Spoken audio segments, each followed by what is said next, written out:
Hello friends, இன்னைக்கு ரொம்பவே ஒரு ஹெல்தியான டேஸ்டியான ரெசிபி தான் பார்க்க போகிறோம்.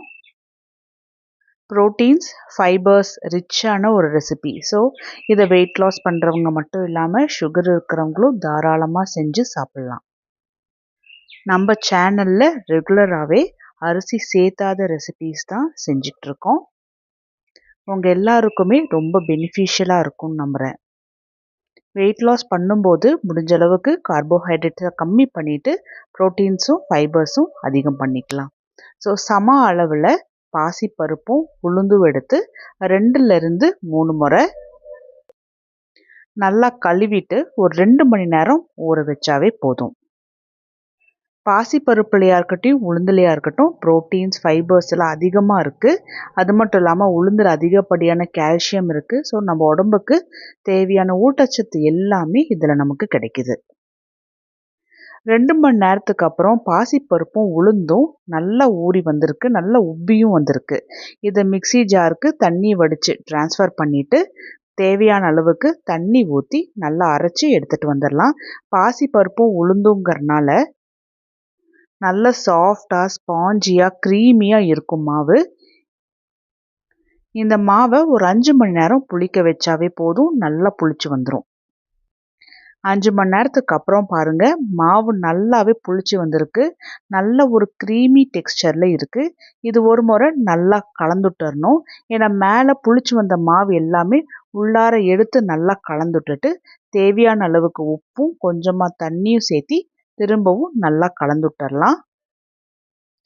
இது போல் நல்லா கலந்துடும்போது கடைசி மாவு வரைக்குமே நல்ல ஸ்பாஞ்சியான தோசை செய்ய முடியும்.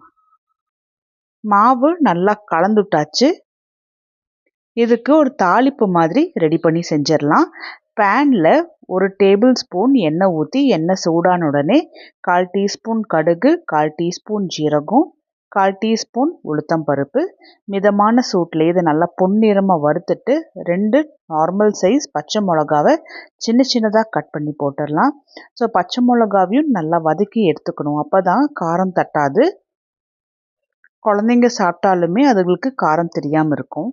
இதில் சின்ன சின்னதாக கட் பண்ணி கருவேப்பிலையும் போட்டு இதையும் தாளிப்பு எடுத்துட்டு ஒரு கை நிறைச்ச முந்திரி பருப்பை நான் நுணுக்கி சேர்த்திக்கிறேன். இது ஒரு ஃப்ளேவருக்காக தான். அதை சாப்பிடும்போது கொஞ்சம் கடிப்படும். அதே மாதிரி நல்லா இது போல் வறுத்தி எடுக்கும்போது முந்திரி பருப்பும் நல்லா மொறுமொறுன்னு இருக்கும்.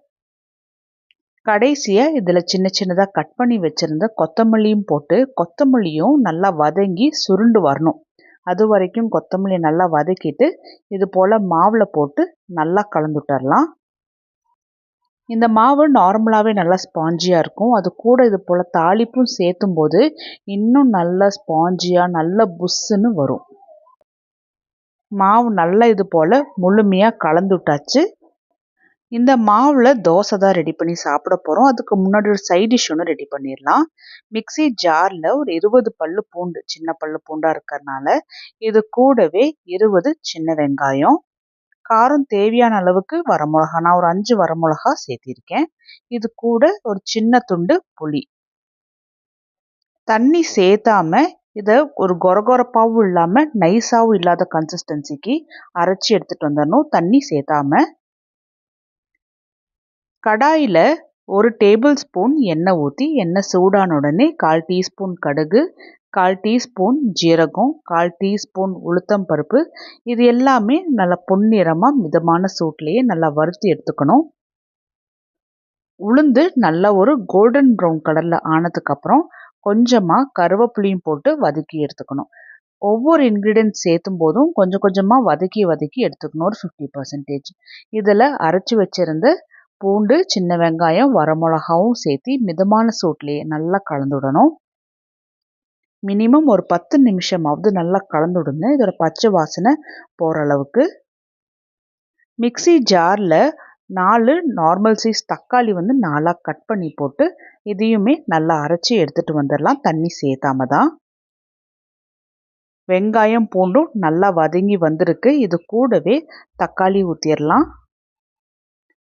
மிக்ஸி ஜாரில் 1 டம்ளர் அளவுக்கு தண்ணி ஊற்றி இதையுமே சட்னியோட சேர்த்திட்டு இதில் 1/4 டீஸ்பூன் பெருங்காயத்தூள், தேவையான அளவுக்கு உப்பு, 1/4 டீஸ்பூன் மஞ்சளும் போட்டு நல்லா கலந்துட்டரலாம்.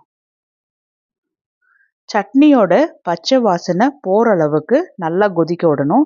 வெங்காயம் பூண்டோட பச்சை வாசனை போயிருக்கு. இப்போ தக்காளியோட பச்சை வாசனையும் போகணும். இதில் தேவையான அளவுக்கு தண்ணி ஊற்றிடணும். இந்த சட்னி பொறுத்த வரைக்கும் ரொம்ப திக்காக இல்லாமல் கொஞ்சம் லைட்டாக தண்ணியாக இருந்துச்சு அப்படின்னா நல்ல டேஸ்ட்டாக இருக்கும். மிதமான சூட்லேயே 5லேருந்து ஒரு 7 நிமிஷம் நல்லா கொதிக்க விட்டோம் அப்படின்னாவே நல்ல ஒரு கிரேவி கன்சிஸ்டன்சிக்கு வந்துடும்.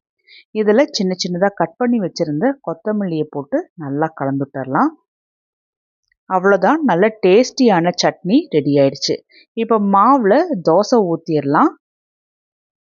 ஒரு குழிக்கரண்டி அளவுக்கு மாவு எடுத்து பேன் சூடான உடனே ரொம்ப மெல்லிசாவும் இல்லாமல் ரொம்ப திக்காவும் இல்லாமல் தோசையை நல்லா தேய்ச்சி விட்டுறலாம். தாளிப்பெல்லாம் சேர்த்திருக்கறனால ரொம்ப மெல்லிசாக ஊற்ற முடியாது. இதில் நான் கொஞ்சமாக தேங்காய் எண்ணெய் ஊற்றிட்டு சின்ன சின்னதாக கட் பண்ணி வச்சுருக்கிற வெங்காயத்தையும் மேலே தூவி விட்டுக்கிறேன். நீங்கள் விருப்பப்பட்டால் கொஞ்சம் கேரட்டையுமே துருவி மேலே தூவி விட்டுக்கலாம்.